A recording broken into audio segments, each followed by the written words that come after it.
As Porsche Cayman owners, we know we have something special every time we start the engine. The Cayman is a real piece of automotive design excellence, delivering near-perfect handling dynamics and, simply put, a thrilling ride.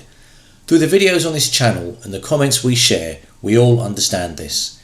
In this video, I'd like to pay my respects to Pinky Lai. Simply put, without this man, we would not have the Porsche Cayman we know and love today.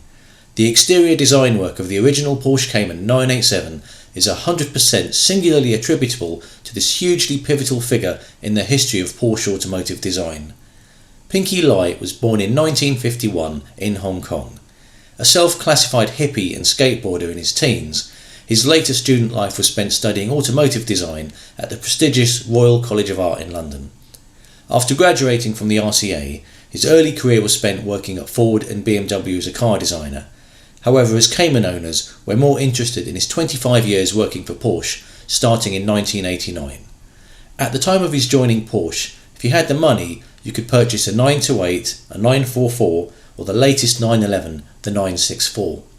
From an exterior design point of view, the 928 and 944 do nothing for me. The 964 is better looking.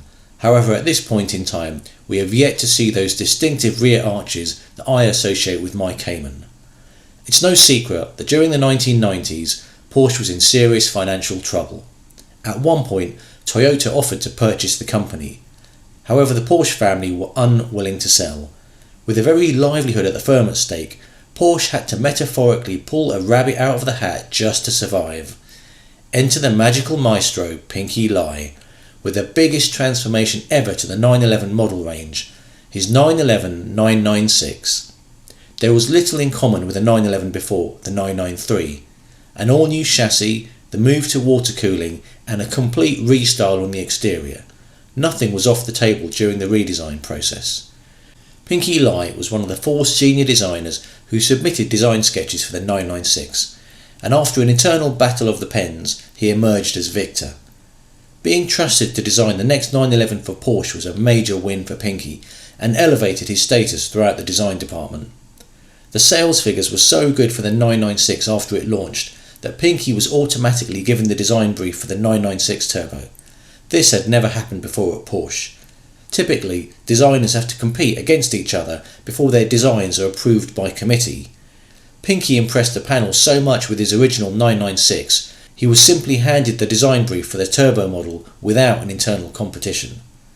Shortly after the 996 Turbo design, this is where it gets interesting, because this is where the story of the Cayman starts. It was around December 1999 when the marketing department approached Pinky with some concerns about projected Boxster sales. The volumes were slipping and something had to be done to increase sales. This was the brief: sell more Boxsters. There never was a conscious plan to make a coupe based on the Boxster platform. This is how and when the Cayman came to be born, at the request of the marketing department to sell more cars, and under the design leadership of Pinky Lai, working with the existing Boxster platform.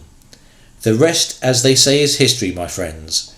There is only one person who can do justice to this story from this point onwards, and that's Pinky Lai himself. I'm hoping to feature Pinky on a live stream so he can tell us what happened from this point forwards. If you have any questions for him, put them down on this particular video, and if we feature him, I'll make sure he gets the questions. Enjoying life and cars to the max.